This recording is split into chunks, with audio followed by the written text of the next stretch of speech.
প্রচণ্ড ভয় নিয়ে হাত পা গুটিয়ে এক কোণে বসে আছে শায়লা। খানিক বাদে বাদে চোরা দৃষ্টি নিক্ষেপ করছে সোফায় পায়ে পা তুলে বসে থাকা সুঠামদেহী পুরুষের দিকে। ভয়ে গলা শুকিয়ে গেছে তার। হিমশীতল রাত্রিতেও কপাল বেয়ে নামছে সরু ঘামের স্রোত। মেয়েটার হাত পা যে বাঁধা আছে তা কিন্তু নয়, কিন্তু সামনে থাকা ব্যক্তির হাতে থাকা পিস্তল আর চোখের কঠিন দৃষ্টি তাকে স্পষ্ট বলে দিচ্ছে যে বিন্দুমাত্র নড়লেই গুলি তোমার শরীর ছেদ করবে। স্বামীর অপেক্ষা করতে করতে সবে কিছুটা তন্দ্রাভাব এসেছিল শায়লার চোখে। এমন সময় কলিং বেলের আওয়াজ। ঘড়িতে তখন 12:30। স্বামী এসেছে ভেবে শাড়ি ঠিক করে দ্রুত দরজা খোলার উদ্দেশ্যে ছুটল শায়লা। দরজা খুলতে দেরি হলেই হয়তো গালে আজও শক্ত হাতের ভয়ানক থাপ পড়বে। মাতাল হয়েই এসেছে তা তো নিশ্চিত। সে ছাড়া আর কেউ আসে না এই ফ্ল্যাটে। সপ্তাহে 2-1বারই আসে। সেই 2-1 রাতেই বড্ড নরকীয় মনে হয় শায়লার। কারণ মাতাল অবস্থায় এসে মারধর করা আর নিজের দৈহিক চাহিদা মেটানো ব্যতীত বিশেষ কিছুই করে না তার স্বামী। স্বামী সোহাগ নামক ব্যাপারটার সাথে পরিচিত নয় সে। কিন্তু ডোর হোল দিয়ে চেক করে দেখল তার স্বামী নয় বরং অন্য কেউ। শায়লা কাঁপা কাঁপা কণ্ঠে প্রশ্ন করল, কে? দরজার ওপাশ দেখে কেউ বলে উঠল, আপনার স্বামীর গুলি লেগেছে, গুরুতর আহত। দরজা খুলুন দ্রুত। এমন কথা শুনে কিছু ভাবার আর পরিস্থিতি রইল না শায়লার। কিছু চিন্তা না করেই দরজা খুলে ফেলল মেয়েটি। খুলে দেখল সুঠামদেহী এক যুবক দাঁড়িয়ে আছে। পরনের পোশাক দেখে মনে হচ্ছে কয়েকদিন যাবৎ এক পোশাকেই ঘুরছে। সেদিকে পাত্তা না দিয়ে শায়লা দ্রুত আশেপাশে চোখ বুলিয়ে বলল, কোথায় উনি? আগন্তুক কিছু না বলে শায়লাকে ঠেলে সোজা ভেতরে চলে এল। মেয়েটা চিৎকার করার আগেই আগন্তুক তার মুখ চেপে ধরে গলায় পিস্তল ঠেকিয়ে বলল, বাঁচতে চাইলে একদম চুপ করে থাকুন। আমি আপনার কোনো ক্ষতি করতে আসিনি। আমি এখন ঠিক যা যা বলব ভদ্রভাবে ঠিক তাই তাই করবেন। আপনার কিছু হবে না, কিন্তু ততক্ষণ যতক্ষণ আপনি আমার কথা শুনবেন। শুনবেন তো? গলায় পিস্তল ঠেকাতেই শায়লার ভয়ে আত্মা শুকিয়ে গেছে। প্রাণের ভয়ে দ্রুত হ্যাঁ বোধক মাথা নাড়ল সে। আগন্তুক ওকে নিচে বসিয়ে দিয়ে নিজে সোফায় বসল। শায়লার ফোনটাও নিজের দখলে নিয়ে নিল, আর শায়লাকে কড়া নির্দেশ দিয়ে দিল একটা শব্দও না করার জন্যে। প্রাণের ভয়ে আধ ঘণ্টা যাবৎ সেই আদেশেরই পালন করে চলেছে মেয়েটা। লিফটের দরজা খুলতেই পিটপিটে চোখে একবার বাইরে তাকিয়ে বেরিয়ে এল সাজ্জাদ।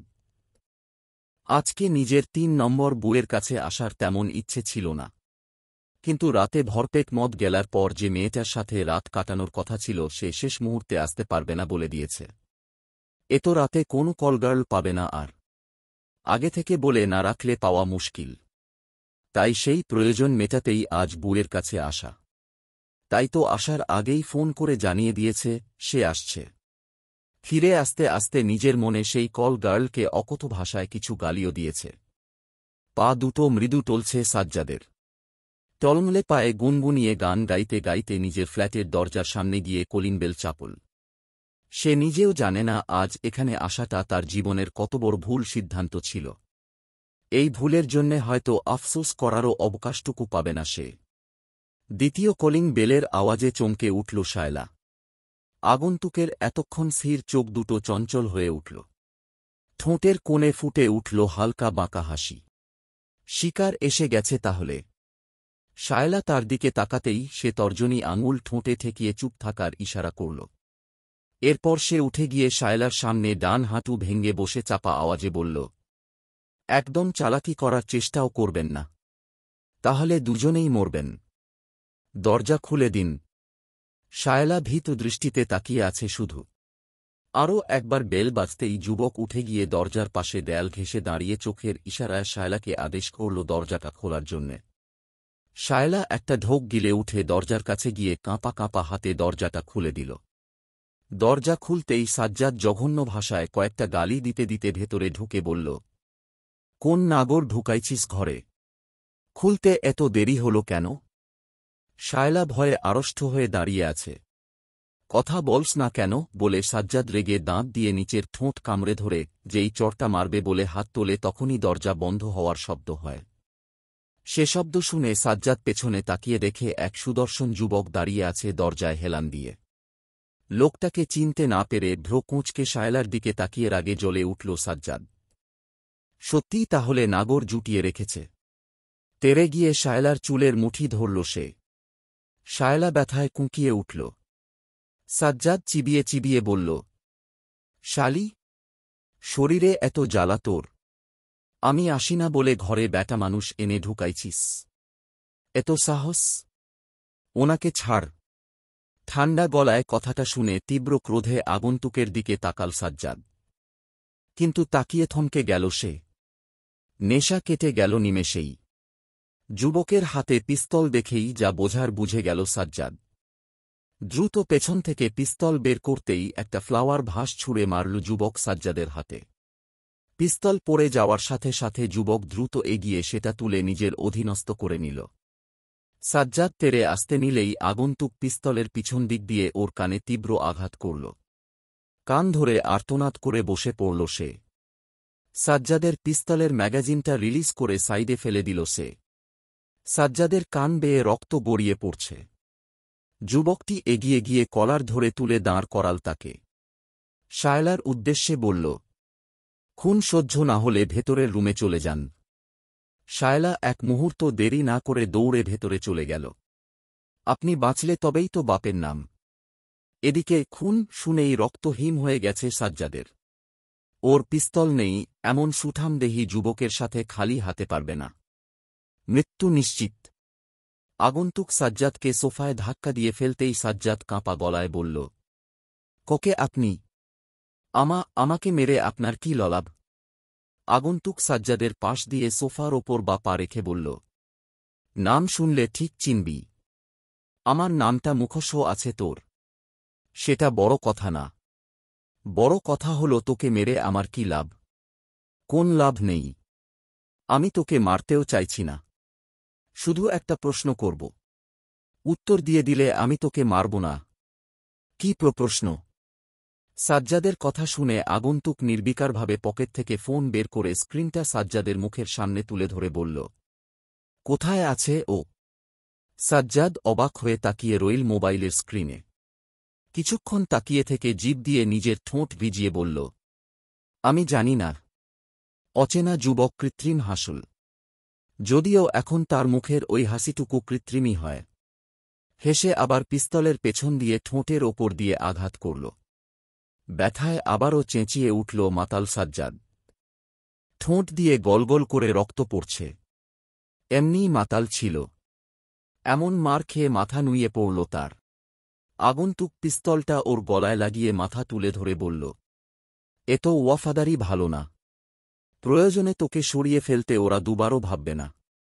অথচ তুই ওদের জন্যে আমার হাতে নিজের প্রাণ দিবি। বোকামো হবে না। সাজ্জাদ ক্লান্ত চোখে তাকাল অচেনা এই যুবকের দিকে। যুবক এবার মাথা ঝাঁকাল। অর্থাৎ সে বুঝে গেছে সাজ্জাদ বলবে না। পিস্তলটা লোড করে সাজ্জাদের দিকে তাক করতেই সাজ্জাদ বলে উঠল, দুবাই চলে গেছে। এখন দুবাইতেই আছে। দুবাই এর কোথায়? তা জানি না। ছেলেটা মাথায় পিস্তল ঠেসে ধরতেই সাজ্জাদ ব্যথা মিশ্রিত কণ্ঠে বলল, সত্যিই জানি না আমি। বিশ্বাস করেন। লোকটা মিথ্যা বলছে না সেটা নিশ্চিত আগন্তুক। কিছু একটা ভেবে সে সাজ্জাদকে বলল, এখানকার মেইন ডেরা কোথায়? যেখানে ও নিয়মিত যোগাযোগ রাখে। ললক্ষীবাজার। নাক্কান চেপে ব্যথা সহ্য করে বলল সে। সাজ্জাদকে দিয়ে নিজের মোবাইলে এড্রেসটা টাইপ করিয়ে নিল আগন্তুক। শীতেও ঘামে ভিজে প্রায় স্নান করে ফেলেছে সাজ্জাদ। তার সাথে সারা মুখে শরীরে বেয়ে পড়া রক্ত তো আছেই। হঠাৎ গুলি চলার আওয়াজে কেঁপে উঠল শায়লা। পাশের রুমের মারধরের আওয়াজ এক কোণে গুটিয়ে বসে শুনছিল সে। ভয়ে প্রাণ যায় যায় অবস্থা তার এখন। গুলির আওয়াজে আর বসতে পারল না। দৌড়ে গিয়ে উঁকি দিয়ে দেখল ওর স্বামীর মৃত শরীর সোফায় হেলান দেওয়া অবস্থায় পড়ে আছে। চোখ দুটো খোলা স্থির, কপালের ঠিক মাঝ বরাবর গুলির গভীর ক্ষত। সোফা রক্তে ভিজে গেছে। চিৎকার করার শক্তিও হারিয়ে ফেলল শায়লা। স্থির হয়ে দাঁড়িয়ে রইল। আগন্তুক তাকিয়ে শায়লাকে দাঁড়িয়ে থাকতে দেখে এগিয়ে বলল, কোনো কষ্ট পায়নি। সেকেন্ডের মধ্যেই শেষ। কিন্তু আপনি নিশ্চয়ই চান না আপনার 7 বছর বয়সী ছেলে যে এখন নিজের নানির কাছে আছে, সেও এভাবে মরুক। শুনেছি রোজ স্কুলে যায়। না। আঁতকে উঠল শায়লা। কিছু বলার আগেই সেই যুবক তাকে থামিয়ে বলল, মারব না। কিন্তু আমার চেহারাটা আপনার একটুও মনে নেই।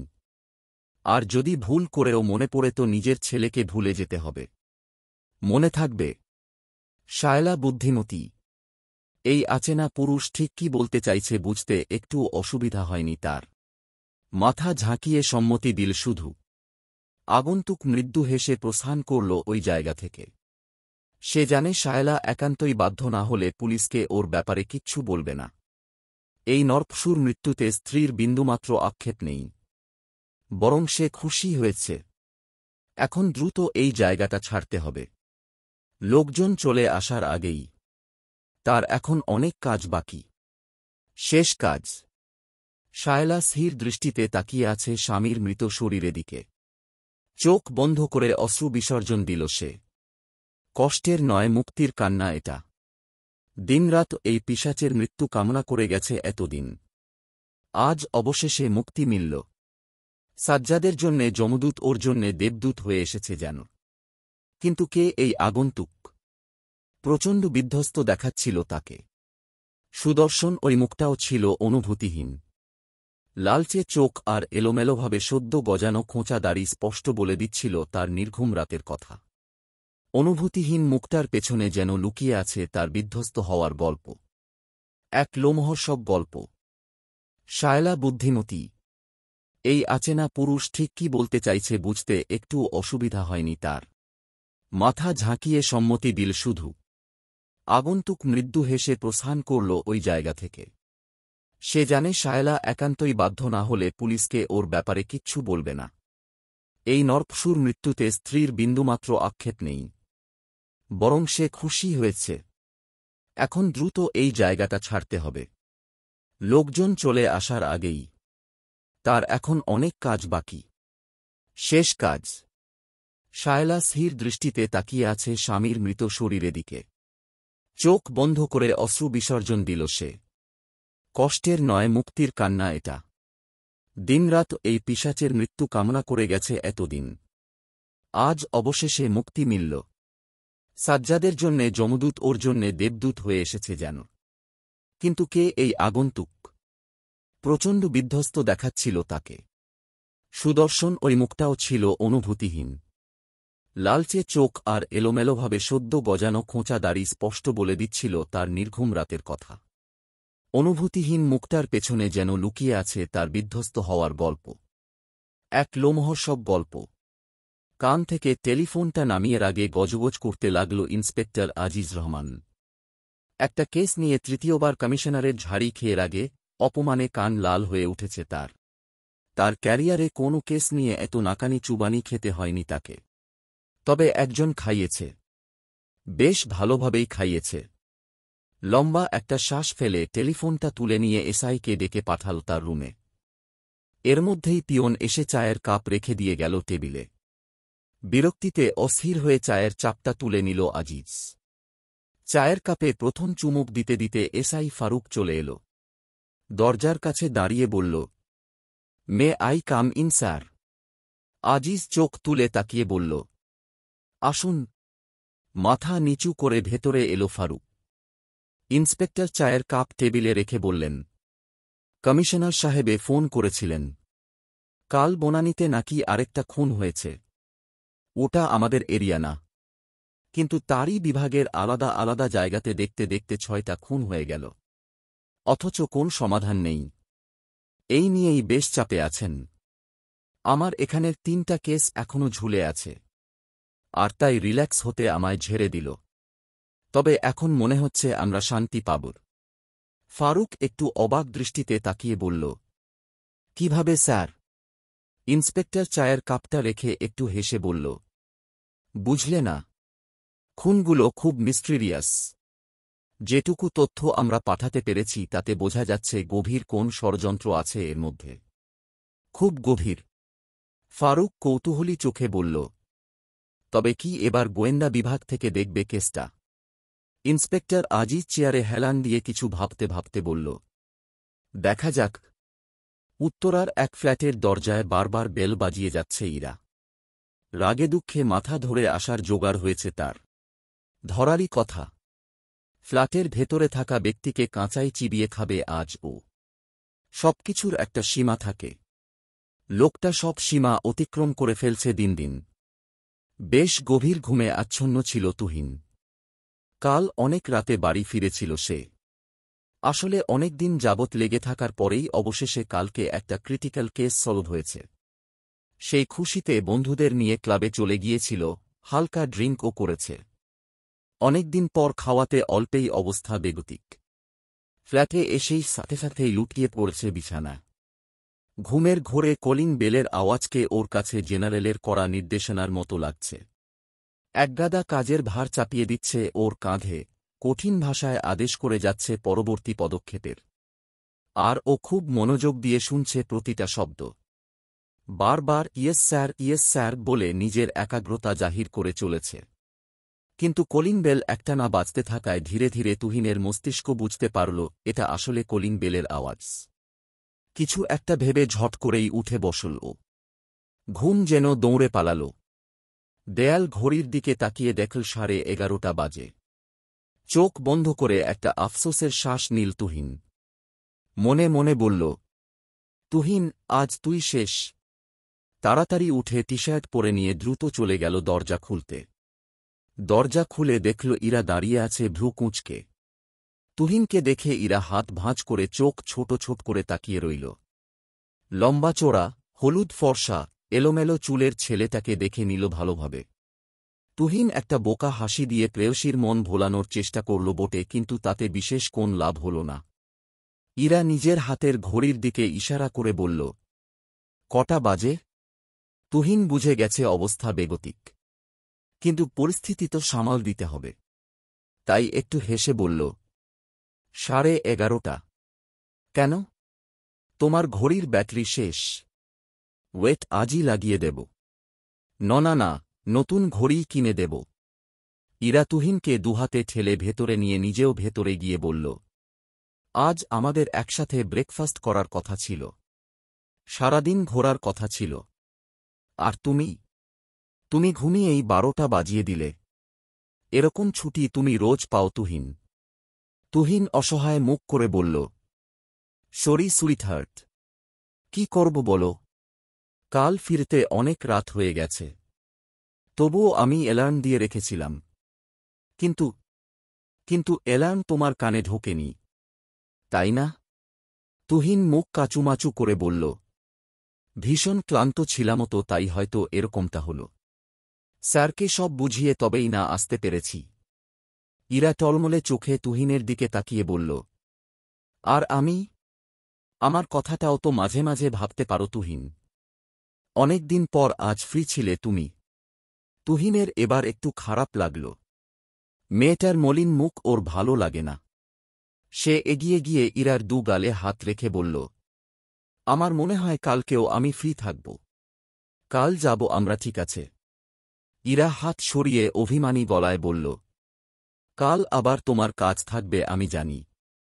দেখো আজই নতুন কেসের কল চলে আসবে। আমার সিক্সথ সেন্স বলছে। তুহিন তাকালো ইরার দিকে। অভিমানী মুখটা কি মিষ্টি লাগছে। লাল থ্রিপিস পরে আছে। লালটা বেশ মানায় মেয়েটাকে।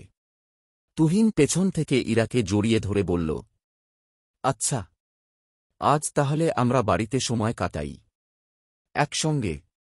বাইরে অনেক নয়েস আর পলিউশন। প্রেম ভাব আসে না। তার চেয়ে এখানেই ভালো না? কেউ থাকবে না, শুধু তুমি আর আমি। ইরা এবার ঠোঁট চেপে হাসল, কিন্তু তুহিনকে বুঝতে দিল না। তুহিনের হাতের ওপর হাত রেখে বলল, আজ খালা নেই যে। কোথায় গেছে? তুহিন ইরাকে জড়িয়ে রেখেই হালকা দুলে বলল, দুদিনের ছুটি নিয়েছে। খাওয়া হয়নি নিশ্চয়ই। উহুম, খিদে পায়নি? তুহিন আহ্লাদী কণ্ঠে বলল, খুব পেয়েছে। ইরা এখনও রেগে থাকার অভিনয় করেই বলল, ছাড়ো, আমি রান্না করছি, একসঙ্গে খাব। ঢং ছেড়ে গিয়ে ফ্রেশ হয়ে এসো। তুহিন ইরার কানের পিঠে চুমু খেয়ে ছেড়ে দিল তাকে। ইরা মুচকি হাসতে হাসতে চলে গেল রান্নাঘরে। তুহিন সেদিকে তাকিয়ে একটা স্বস্তির নিঃশ্বাস ফেলল। এরপর ওয়াশরুমে চলে গেল ফ্রেশ হতে। ফ্রেশ হয়ে বেরিয়ে এসে দেখে ইরা ওড়না কোমরে বেঁধে রান্না করছে, হাতে খুন্তি।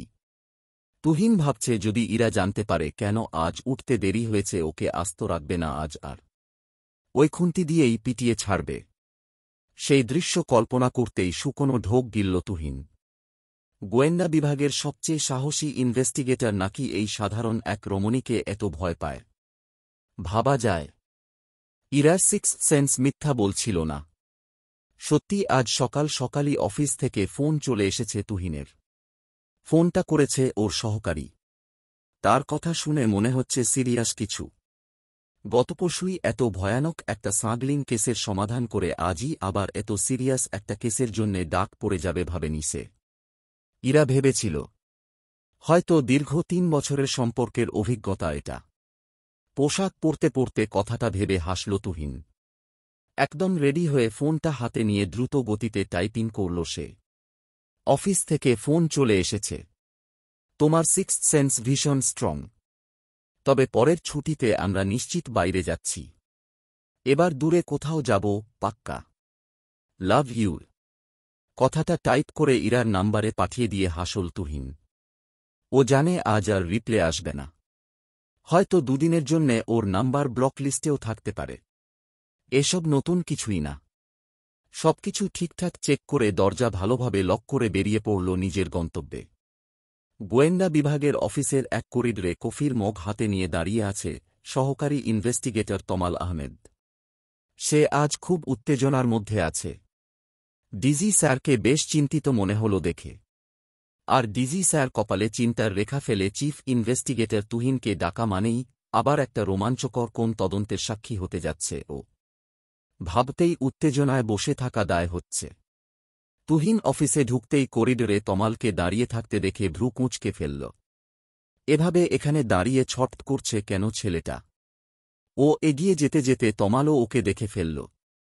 দেখেই দ্রুতপদে ওর সামনে এসে বলল, স্যার চলে এসেছেন। তুহিন হাঁটা না থামিয়ে এগোতে এগোতে বলল, ফোন করার পর থেকে এখানেই দাঁড়িয়ে আছো নাকি? তমাল তুহিনের পেছনে হাঁটতে হাঁটতে ঝোঁকের মধ্যে বলে ফেলল, হ্যাঁ স্যার। তুহিন একবার তাকাতেই তমাল থতমত খেয়ে গিয়ে বলল, না মানে, না স্যার। তুহিন উত্তরে কিছু বলল না। কিছুক্ষণ চুপ থেকে বলল, স্যার বলেছেন কি ব্যাপারে ডেকেছেন? তমাল মুখ ছোট করে বলল, না স্যার, আপনাকেই বলবেন। তুমি একটু আমার রুমে যাও। ওখানে থার্ড ড্রয়ারে একটা পেন ড্রাইভ আছে, ওটা ইনসার্ট করো, আমি আসছি। তমাল দাঁড়িয়ে গেল। মাথা নেড়ে সম্মতি জানিয়ে চলে গেল সেখান থেকে। তমাল চলে যেতেই তুহিন মুচকি হাসল। নতুন নতুনই জয়েন করেছে ছেলেটা। দুটো এসি ভাগে পেয়েছে সে। বয়স খুব বেশি নয়, তার ওপর নতুন, তাই এত উত্তেজনা। ছেলেটাকে বেশ ভালো লাগে তুহিনের। কিন্তু সেটা তমালের সামনে প্রকাশ করে না। জুনিয়রদের সামনে নিজের ইমেজ যতটা গম্ভীর আর রাগী করা যায় ততই ভালো বলে ধারণা তুহিনের। এসব চিন্তা করতে করতেই ডিজির রুমের সামনে চলে এলো তুহিন। নক করে বলল, স্যার আসব।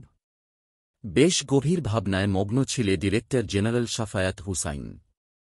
নিজের ডিপার্টমেন্টের সবচেয়ে চৌকস আর সাহসী ইনভেস্টিগেটরের আসার অপেক্ষা করতে করতে কেসটা নিয়ে কিছুক্ষণ ভাবছিল সে। এর মধ্যেই পরিচিত সেই কণ্ঠস্বর শুনে ভাবনায় ছেদ ঘটল তার। দরজার দিকে না তাকিয়েই বলল, এসো। তুহিন ভদ্রভাবে ভেতরে গিয়ে দাঁড়াল। সাফায়াত এবারেও ওর দিকে না তাকিয়ে ল্যাপে চোখ রেখে বলল, বসো। এরকম গল্প ফ্রিতেই পড়তে প্লেস্টোর থেকে গল্প বাজার অ্যাপ ইনস্টল করুন, না হলে এখানে ক্লিক করুন। যে গল্প শুধু ওই অ্যাপে পাবেন, আর কোথাও পাবেন না। যারা এখান থেকে গল্প পড়েন তারা সবাই গল্প বাজার অ্যাপ ইনস্টল করুন। তুহিন বসল। ডিরেক্টর জেনারেল এখনও ল্যাপটপে মগ্ন। তুহিনও সোজা হয়ে বসে আছে। অপেক্ষা করছে ওর স্যারের কিছু বলার। কিছুক্ষণ পর ল্যাপটপ থেকে চোখ সরিয়ে তুহিনের দিকে তাকিয়ে বলল, সোজা কাজের কথাতেই আসি। তুহিন দ্রুত সোজা হয়ে বসে মনোযোগী হয়ে বলল, জি স্যার। আপনি ডেকে পাঠিয়েছিলেন? কোন সমস্যা হয়েছে? সাফায়াত দুই হাত একত্রিত করে তুহিনের দিকে ভালোভাবে নিজের দৃষ্টি দিয়ে বললেন, গত পরশু রাতে বনানীর একটা ফ্ল্যাটে খুন হয়েছে। খুনি খুন করে জায়গা ছেড়ে চলে গেছে। তার খোঁজ পাওয়া যায়নি। তুহিন কিছু বলল না, শুধু তাকিয়ে রইল সাফায়াতের দিকে, হয়তো পরের কথা শোনার অপেক্ষা করছে। সাফায়াত একটু থেমে বলল, এই হত্যার ঠিক এক সপ্তাহ আগে কিশোরগঞ্জের এক গোডাউনে একটা লাশ পাওয়া যায়। তার ঠিক একদিন আগে মিরপুরের একটা ছোট্ট বাংলোতে আরও একটা খুন হয়েছিল। তার ঠিক দুদিন আগে একই দিনে দুটো খুন হয় গুলশানে। তার একদিন আগে গুলশানেই আরেকটা খুন হয়। 12 দিনের মধ্যে ঢাকা বিভাগে মোট 6টা খুন।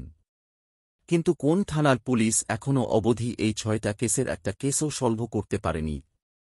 তুহিন এতক্ষণ খুব মনোযোগ দিয়ে শুনছিল ডিজির কথাগুলো। সবটা শুনে একটু ভাবল তুহিন। এরপর সাফায়াতের দিকে তাকিয়ে বলল, কিন্তু স্যার, খুনগুলো সব আলাদা আলাদা জায়গায় আলাদা আলাদা সময়ে হয়েছে। সবগুলো কেস একসঙ্গে বলার কারণ কি? কারণ প্রতিটা থানা থেকে যতগুলো রিপোর্ট এসেছে তার থেকে পুলিশের মনে হয়েছে খুনগুলোর একটার সঙ্গে আরেকটার সম্পর্ক থাকতে পারে। কিন্তু স্যার, এমনও তো হতে পারে ব্যাপারটা কাকতালীয়। মাথা ঝাঁকালেন ডিরেক্টর জেনারেল। এরপর বললেন, হুম, হতেই পারে, কিন্তু নাও তো হতে পারে। কথাটা বলে ল্যাপটা তুহিনের দিকে ঘুরিয়ে দিল। অর্থাৎ পড়ে দেখো। এরপর টেবিল থেকে পানির গ্লাসটা নিয়ে দু ঢোকের মতো গিলল সে। তুহিন বেশ সময় নিয়ে দেখল কেসের ডিটেইলসগুলো। দেখা শেষে ডিজির দিকে তাকাতেই সে তুহিনের দিকে তাকিয়ে বলল, কিছু বুঝলে? তুহিন একটু অন্যমনস্ক হয়ে কিছু একটা ভাবছিল। সাফায়াতের কথা শুনে হালকা চমকে উঠে তার দিকে তাকিয়ে বলল, জি স্যার। কি বুঝলে? আমাদের কাজ হল এই খুনগুলোর মধ্যে কোন কানেকশন আদৌ আছে, নাকি এটা শুধুই একটা ধারণা, এটা খুঁজে বের করা। মৃদু হাসলেন সাফায়াত। আবার খানিকটা মাথা দুলিয়ে বলল, গুড। আর কাজটা তোমাকে করতে হবে। তুহিন এবার একটু চুপ করে রইল।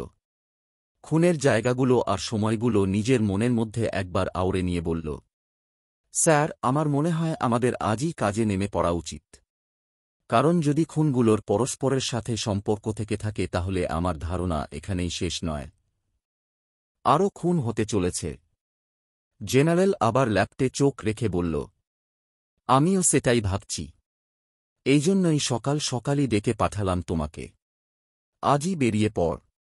আশা রাখছি খুব দ্রুতই ভালো খবর পাব। তোমায় এই 6টা খুনের ডিটেইলস পাঠিয়ে দিয়েছি। Best of luck. মাথা নাড়াল তুহিন। তারপর স্বাভাবিক কণ্ঠে বলল, থ্যাঙ্কস স্যার। আসছি।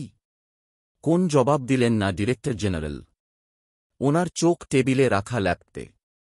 এর অর্থ হ্যাঁ, যেতে পারো। সেটা ভালোভাবেই জানে তুহিন। তাই আর কিছু না বলে উঠে সোজা নিজের কেবিনে চলে গেল।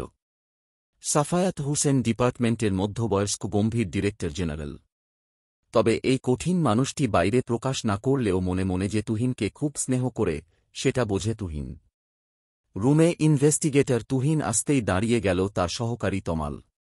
এতক্ষণ স্যারের অপেক্ষাই করছিল সে। নতুন কেসটা সম্পর্কে জানার জন্যে মনটা যে ছট পড়ছে। তুহিন গিয়ে নিজের চেয়ারে বসে বলল, নতুন কেসের সব ডিটেইলস পাঠিয়ে দিয়েছে ল্যাপটপে। দ্রুত পড়ে নাও। তমাল যেন এই আদেশটারই অপেক্ষা করছিল এতক্ষণ যাবৎ। তুহিন কথাটা শেষ করতেই তমাল দ্রুত ডিটেইলস চেক করতে শুরু করল। তুহিন হালকা হাসল।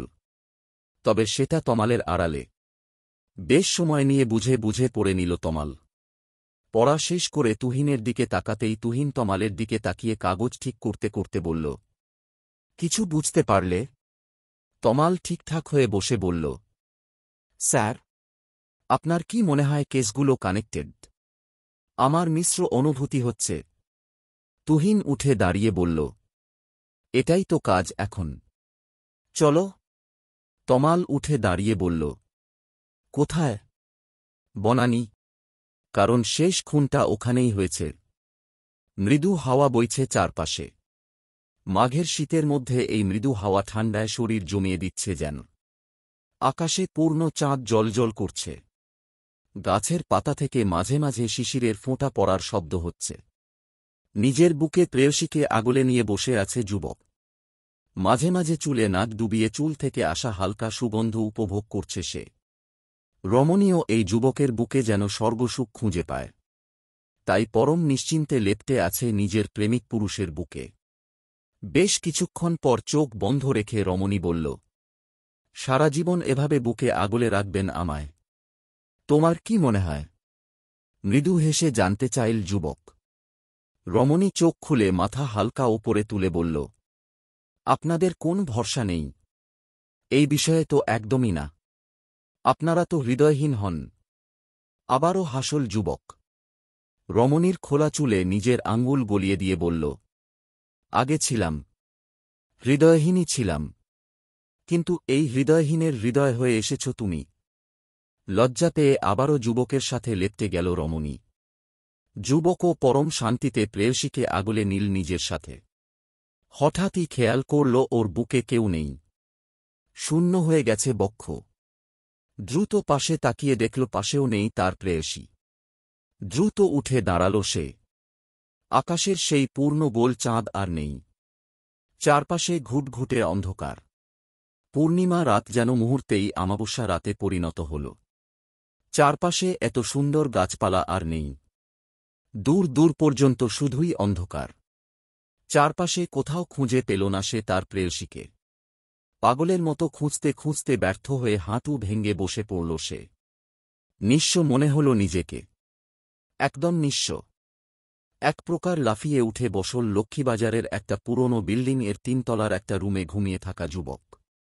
কাল প্রায় সারারাত জেগে নিজের পরিকল্পনা সাজাচ্ছিল সে। শেষ রাতেই হয়তো চোখ লেগে এসেছিল। এই শীতেও ঘেমে গেছে সে। পাশের পানির বোতলটা হাতে নিয়ে একবারেই বোতল অর্ধেক খালি করে ফেলল। জোরে জোরে কয়েকটা শ্বাস ফেলে মুহূর্তেই নিজেকে স্বাভাবিক করে ফেলল সে। না, দুর্বল হলে চলবে না। এখন তার অনেক কাজ। ঘুমোনোর সময় নেই। দ্রুত উঠে দাঁড়িয়ে ব্যালকনিতে চলে গেল সে। তার দৃষ্টি এখন পাশের সেই 5 তলা বিল্ডিংয়ের দিকে। পরবর্তী লক্ষ্য তো সেখানেই। বিকেল 4:15। বনানী থানার ওসির সাথে কথা বলে নিজের প্রয়োজনীয় তথ্য সংগ্রহ করে একসঙ্গে লাঞ্চ করে নেয় তুহিন আর তমাল। এরপর চলে আসে খুন হওয়া সাজ্জাদের স্ত্রী শায়লার কাছে। পুলিশ যদিও জিজ্ঞাসাবাদ করেছে, কিন্তু তার নিজেরও কিছু জিজ্ঞাসাবাদ করা প্রয়োজন। সিঙ্গেল সোফায় বসে আছে তুহিন আর ঠিক তার মুখোমুখি বসে আছে সাজ্জাদের তৃতীয় স্ত্রী শায়লা, সাজ্জাদের খুনের একমাত্র সাক্ষী। একপাশে দাঁড়িয়ে আছে তমাল। তুহিন খুব গভীরভাবে দেখছে শায়লাকে। শায়লার চোখে মুখে ভয় স্পষ্ট। তুহিন বলল, লোকটা ঠিক রাত 12:30টায় আসে ফ্ল্যাটে, তাই তো? শায়লা মাথা নাড়ল। তুহিন আবার বলল, আপনি কিছু শুনেছেন? আপনার স্বামীকে খুন করার সময় ওই লোকটা কিছু বলেছে? কেন মারছে? কোন জায়গা? কোন নাম? এনিথিং?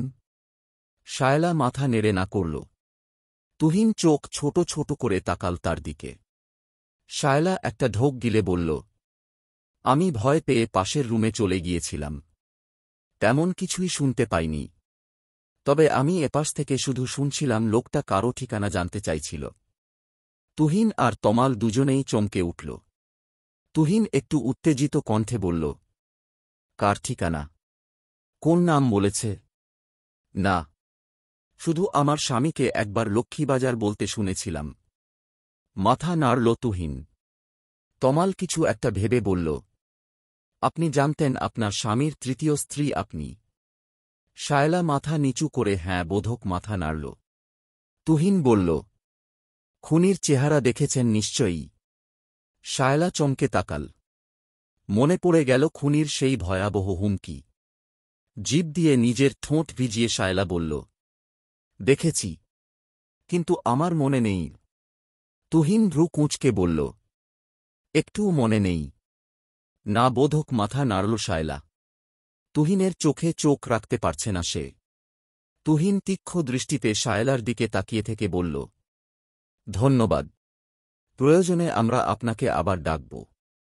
আসছি। কথাটা বলে উঠে চলে এলো তুহিন। পেছন পেছন তমালও এল। বাইরে এসে লিফট ব্যবহার না করে সিঁড়ির দিকে এগোল তুহিন। পেছনে হাঁটতে হাঁটতে তমাল বলল, স্যার, আমার মনে হয় না মহিলা পুরোপুরি সত্য বলল। তুহিন হেসে বলল, আমি জানি সে পুরোপুরি সত্যি বলেনি। তমাল অবাক হল। কিছু একটা ভেবে তমাল বলল, এমন তো নয় স্যার যে মহিলা নিজেই নিজের স্বামীকে খুন করেছে।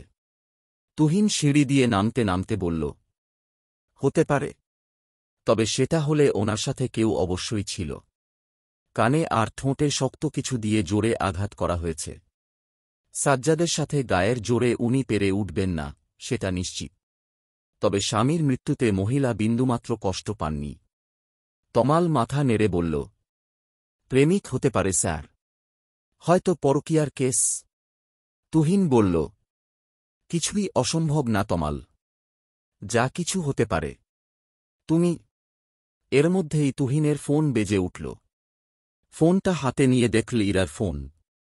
কিছুটা ভয় পেল তুহিন। প্রেমিকার বকুনি হজম করার জন্যে নিজেকে প্রস্তুত করে ফোনটা রিসিভ করল। ওপাশ থেকে ইরা বলল, কোথায় আছো?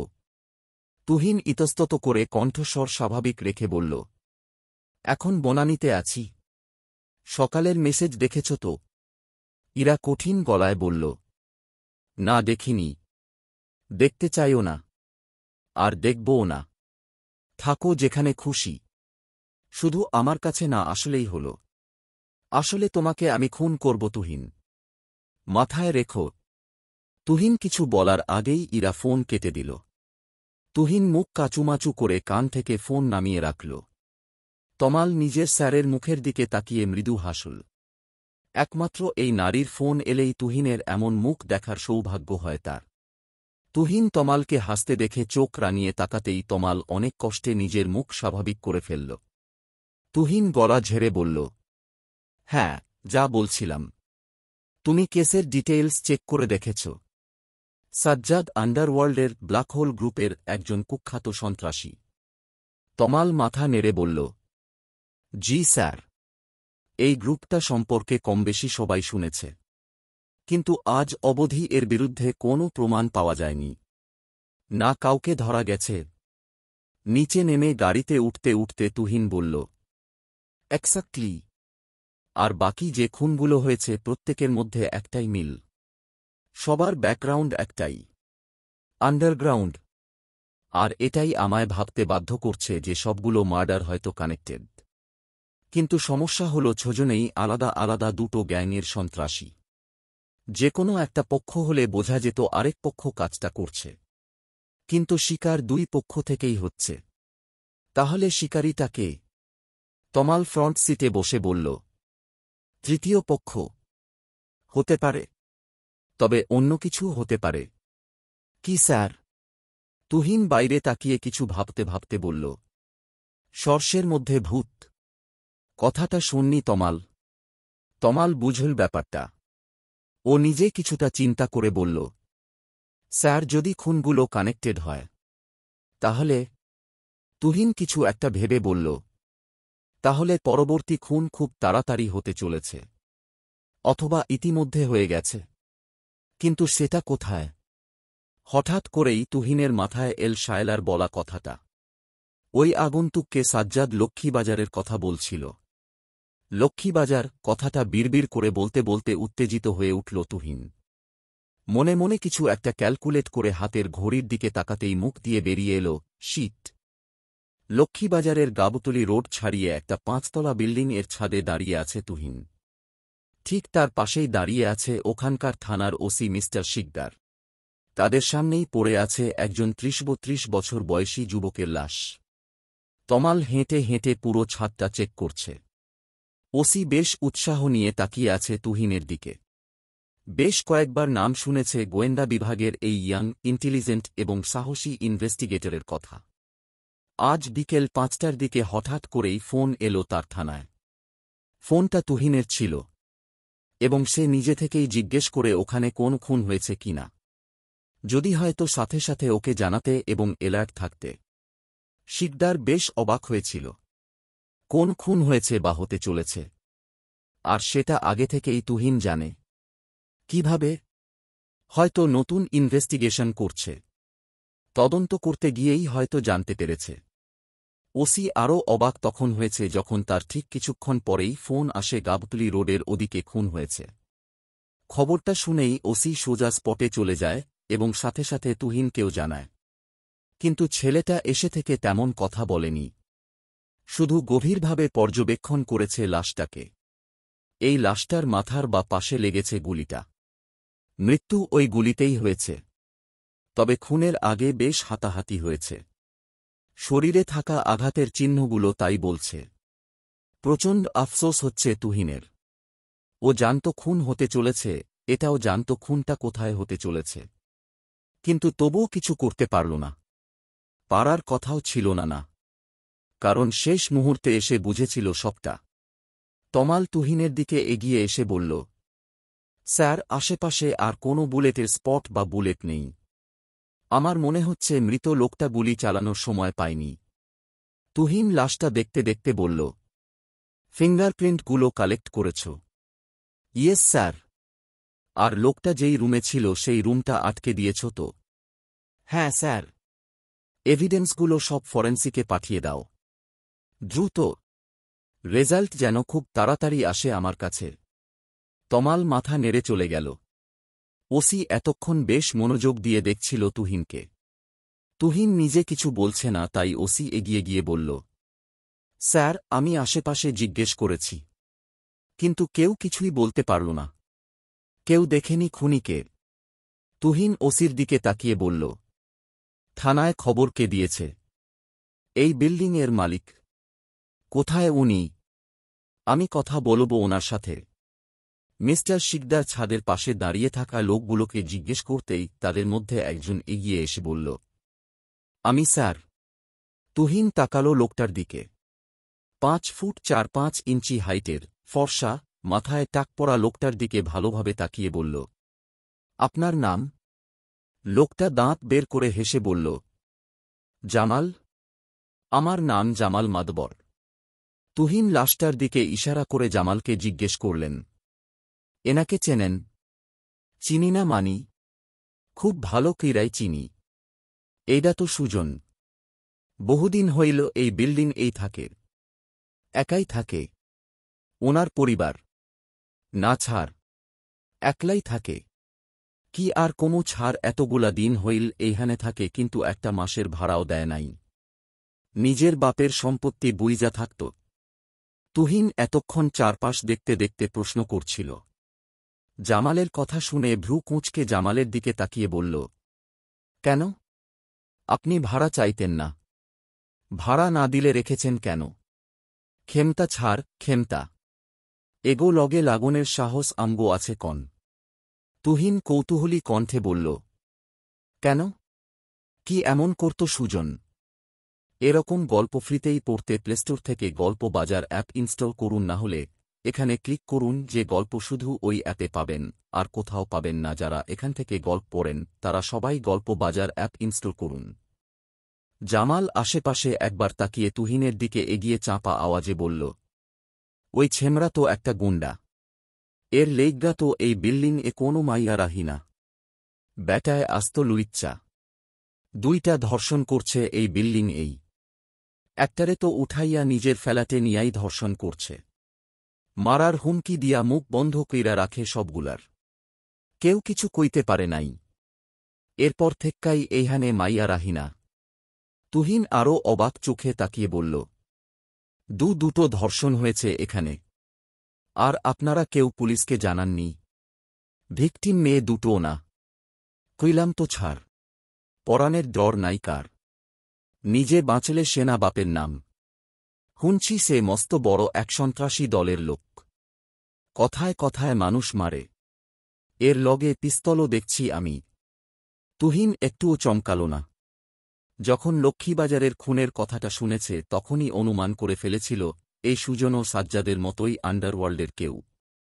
এই দুটো খুন কানেক্টেড সেটা নিয়ে তো কোনো সন্দেহই নেই।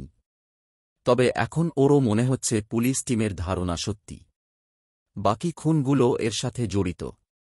এখন অপেক্ষা শুধু শতভাগ নিশ্চিত হওয়ার। তার জন্যে তুহিন আরও কিছুটা খাটতে হবে। তবে আফসোস হচ্ছে তুহিনের মেয়ে দুটোর জন্যে।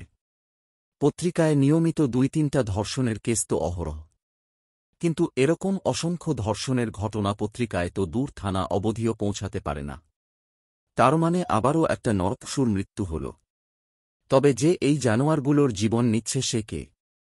নিজেও একটা জানোয়ার, নাকি জানোয়ারের ছদ্মবেশে কোনো দেবদূত? কিন্তু সেও তো খুনি। আইনের ভাষায় বললে সেও একটা জানোয়ার, তাকে দেবদূত বলা যায় না। একটা দীর্ঘশ্বাস ফেলে তুহিন বলল, লাশটা কখন দেখেছেন আপনি? জামাল বিজ্ঞের মতো একটু ভাবার অভিনয় করে বলল, ওই বিকাল ৫টা হইব। আমি তো আমার রুমে ঘুমাইতেছিলাম। কান ফাড়া গুলির আওয়াজ পাইয়া ঘুম ভাঙছে আমার। প্রথম বুঝি নাই কি এর আওয়াজ। তাড়াতাড়ি ছাদে যাইয়া দেহি এই সুজনের লাশ। কিন্তু ছাদে আর কেউ আছিল না। জুতা খুঁজতে একটু সময় লাগছে, তয় বেশি না। গুলির শব্দ শোনার পর উঠতে কত সময় লেগেছে আপনার? জামাল আবারও একটু ভেবে হতাশ কণ্ঠে বলল, তা তো জানি না ছাড়, কিন্তু আওয়াজ পাইয়া আমি ১ মিনিটও দাঁড়াই নাই ছাড়, দৌড়াইয়া আসছি। তুহিন নিচের ঠোঁট কামড়ে ধরে কিছুক্ষণ ভাবল। এরপর হেসে বলল, আপনি তো অনেক বুদ্ধিমান জামাল সাহেব। পড়াশোনা কতদূর? জামাল সাহেব ইতস্তত করে বললেন, বেশি না ছাড়, 5 পর্যন্ত পড়ছি। ইস, যদি আপনি শিক্ষিত হতেন তো নিশ্চিত একজন ভালো গোয়েন্দা হতে পারতেন। দারুণ বুদ্ধি আপনার। জামালের চেহারাই পাল্টে গেল। গর্বে বুক ফুলে উঠল তার। গর্বিত ভঙ্গিতে মাথা দোলাল সে। তুহিন ওনার দিকে একটু এগিয়ে গিয়ে বলল, আপনার আরেকটু সাহায্য পেলে খুব উপকার হতো। পুলিশের তো আপনাদের মতো বুদ্ধিমানদেরই সহযোগিতা প্রয়োজন। জামাল খুশিতে গদগদ হয়ে বলল, কইয়াই দেহেন না ছাড়, আমি অনেক কিছুই করতে পারি। তুহিন আবার হেসে দিয়ে বলল, জি, সেটা আমি জানি। বেশি কিছু করতে হবে না। আবার আপনার রুমে গিয়ে বসুন। তারপর ওসি সাহেবকে ফোন করবেন। উনি বলার সাথে সাথে ঠিক একইভাবে দৌড়ে ছাদে আসুন যেভাবে আগের বার এসেছেন। জুতা খুঁজতেও ঠিক যা যা করেছেন ঠিক তাই করবেন একইভাবে। পারবেন না? আমার মনে হয় আপনি পারবেন। পারুন না কেন? এখনই যাইতাছি। কথাটা বলে জামাল দৌড়ে চলে গেল। নিজের রুমে গিয়ে ওসিকে কল দিয়ে বলল সে পৌঁছে গেছে। ওসি তুহিনের দিকে তাকাতেই তুহিন ইশারা করে আসতে বলতে বলল জামালকে। ওসি মাথা নেড়ে চলে আসুন বলতেই তুহিন টাইমার অন করল। কিছুক্ষণের মধ্যেই প্রায় হাঁফাতে হাঁফাতে ছাদে এসে উপস্থিত হল জামাল। তুহিন টাইমার অফ করল। ৪ মিনিট ৪৩ সেকেন্ড। এরপর জামালের দিকে তাকিয়ে হেসে বলল, ভালো কাজ করেছেন আপনি। জামাল হাঁফাতে আবার দাঁত বের করে হেসে বলল, থানকু ছাড়। এরপর তুহিন ভালোভাবে তাকাল চারপাশে। ছাদের চারপাশে হেঁটে হেঁটে ভালো করে দেখে মনে মনে কিছু ক্যালকুলেট করে নিল। তারপর পাশের ৩তলা বিল্ডিংয়ের ছাদে তাকিয়ে বলল, চলুন ওসি সাহেব, একবার ওই বিল্ডিংয়ের ছাদ থেকে ঘুরে আসি। এদিকের বিল্ডিংয়ের গুলোর ছাদ বেশ সুন্দর। ওসি সাহেব বোকার মতো তাকিয়ে রইল তুহিনের দিকে। এই লোকটা অদ্ভুত জানত সে, কিন্তু এই অল্প সময়ের মধ্যে যেটুকু দেখল সবটাই তার মাথার ওপর দিয়ে গেল।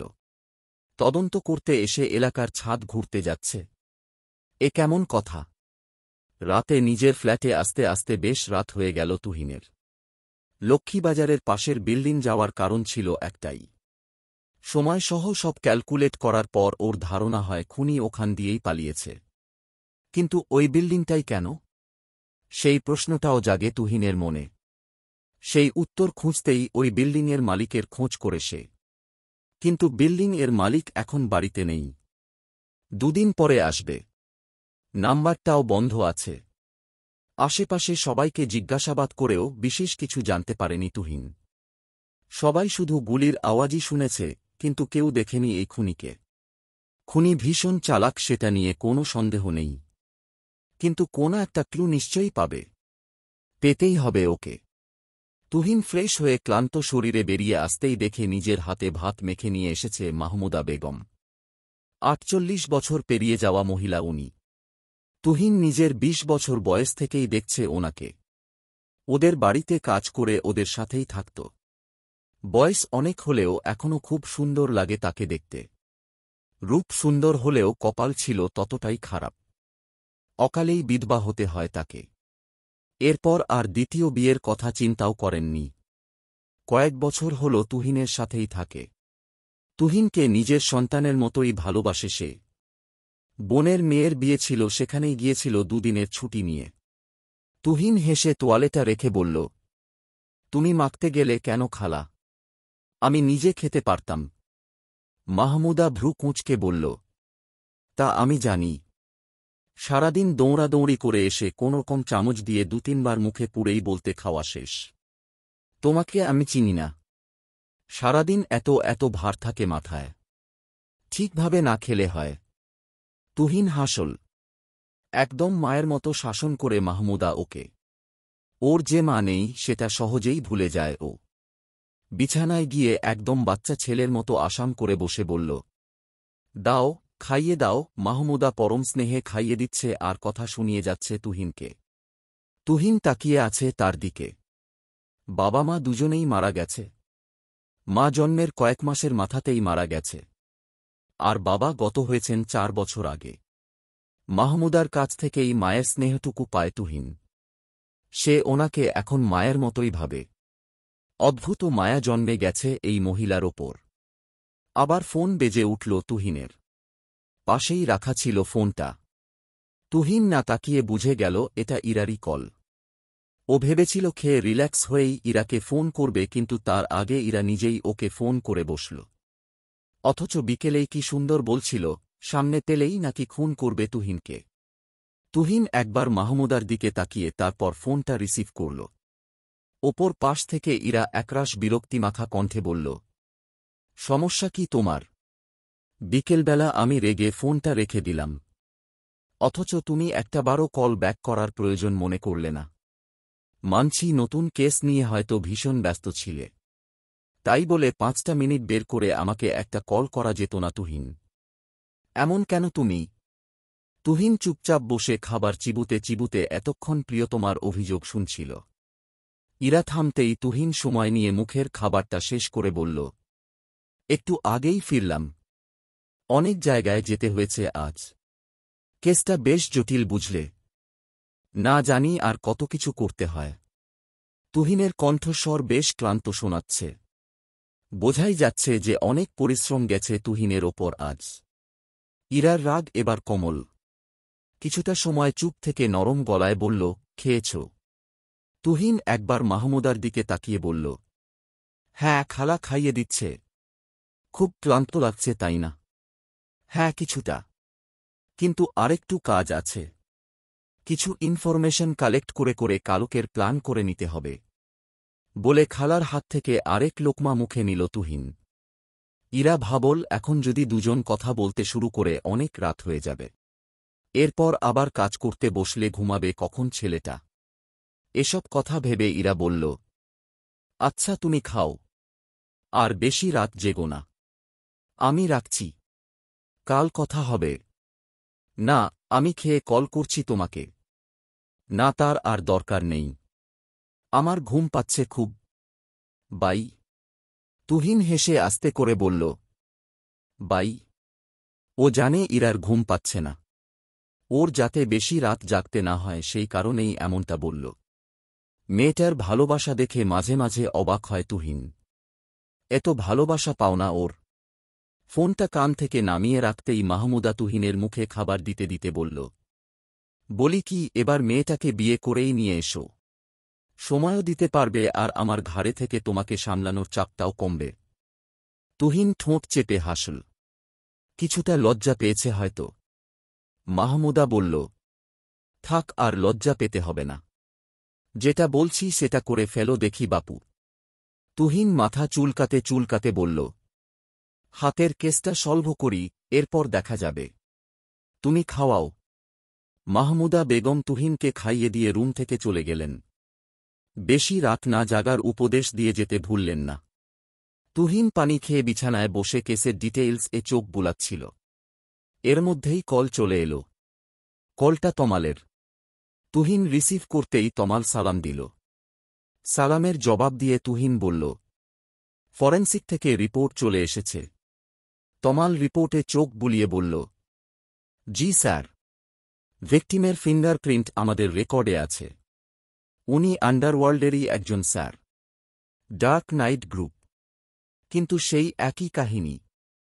কি করে, কোন দলে করে সবাই জানে, কিন্তু তমালের কথা শেষ হওয়ার আগেই তুহিন বলল, কোন প্রমাণ নেই। তাই তো।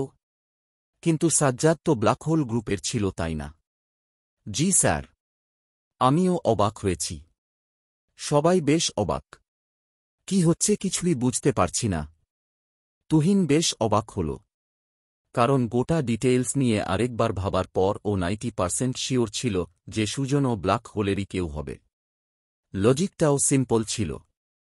গত 6টা খুনের 4টা খুনই হয়েছে ব্ল্যাক হোল গ্রুপ থেকে। আর সাজ্জাদের কাছ থেকে ঠিকানা নিয়ে যখন পরবর্তী খুনটা করেছে, তাহলে নিশ্চয়ই সেটা ব্ল্যাক হোল গ্রুপেরই কেউ হবে। অন্য কোন গ্রুপের কারও ঠিকানা সাজ্জাদের কাছে চাইবে না নিশ্চয়ই। কিন্তু ফিঙ্গারপ্রিন্ট রিপোর্ট ওর পুরো ভাবনাটাই ঘুরিয়ে দিল। প্রায় বুঝে ফেলা কেসটা আবার অন্যদিকে মোড় নিল। এ কেমন জটিলতা! তমাল স্যার বলতেই তুহিনের ধ্যান ভাঙল। ও তমালকে জিজ্ঞেস করল, ওই 3তলা বিল্ডিংয়ের মালিককে ফোনে তেলে? না স্যার। তুহিন বিরক্ত হল। একটা লম্বা শ্বাস নিয়ে বলল, আচ্ছা, বুলেটটার রিপোর্ট? তমাল জবাব দিল, আগের খুনের বুলেটগুলোরও সেম স্যার। তুহিন একটু স্বস্তি পেল। যাক, এই দিকটা অন্তত ঠিক আছে। কলটা কেটে তুহিন আরও একবার সমস্ত ইনফরমেশন দেখল। একটা পয়েন্ট ও মিস করা যাবে না। কিন্তু তুহিনের মনে এখন অন্য প্রশ্ন জাগছে। মোট 7টা খুন। তার মধ্যে একটা ডার্ক নাইট গ্রুপ, 4টা ব্ল্যাক হোল গ্রুপ, আর বাকি যে 2টো খুন হয়েছে সেগুলো দ্য সোলার সিস্টেম গ্রুপের 2জন। এই 3টে গ্রুপের অভ্যন্তরীণ দ্বন্দ্বের খবর জানা তুহিনের। কিন্তু এদের খুনগুলো কে করছে? একই লোক? নাকি একাধিক লোক? এদের মধ্যেই কেউ? নাকি বাইরের কেউ? যদি এদের মধ্যের কেউ হয় তাহলে আরেকটা প্রশ্ন দাঁড়িয়ে যায়, কেন? নিজেরই দলের লোককে কেউ কেন মারবে? এত প্রশ্ন, কিন্তু একটা প্রশ্নেরও উত্তর নেই। দুহাতে মুখ চেপে গভীর চিন্তায় পড়ে গেল তুহিন। ওর হাতে সময় নেই।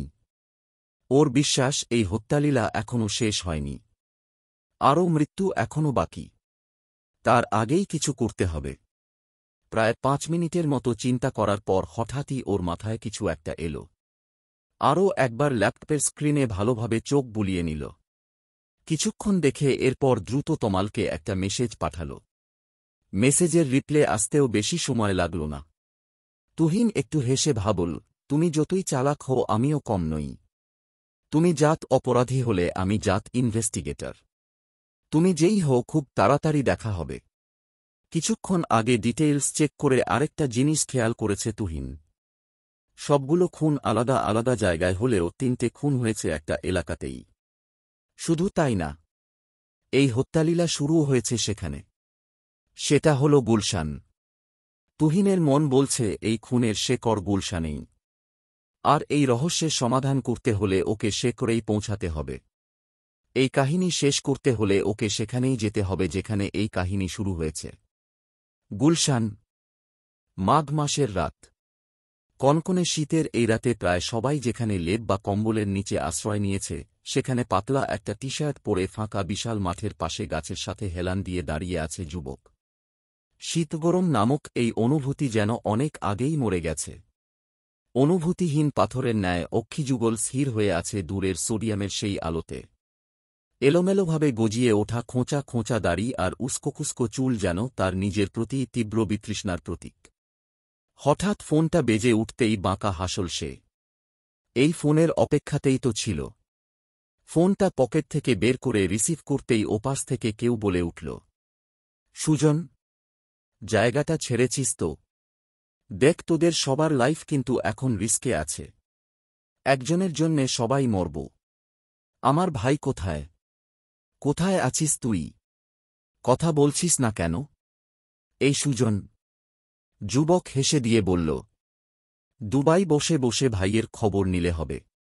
ততক্ষণে তো ভাই মরে ভূত হয়ে যাবে। এবার দেশে আয়। ভাইয়ের লাশটা দাফন করবি না? অনাকাঙ্ক্ষিত কণ্ঠস্বর শুনে ওপাশের ব্যক্তি স্থির হয়ে বসে রইল কিছুক্ষণ। এরপর ফোন কাটার শব্দ। সেটা শুনে একই ভঙ্গিতে হাসল সেই যুবক। এরপর চোখ তুলে তাকালো মুক্ত আকাশের দিকে। কিছুক্ষণ তাকিয়ে থাকার পর আপনা আপনি চোখের কার্নিশ বেয়ে 2 ফোঁটা জল গড়িয়ে পড়ল। সাথে সাথেই সেটা মুছে ফেলে সেই জায়গা ছাড়ার জন্যে পা বাড়াল যুবক। একটু ঘুমিয়ে নিতে হবে এখন। কাল সকাল থেকে আবার কাজে নেমে পড়তে হবে। শরীর টিকিয়ে রাখা প্রয়োজন। সকাল 8টা বেজে গেলেও চারপাশটা কুয়াশাচ্ছন্ন।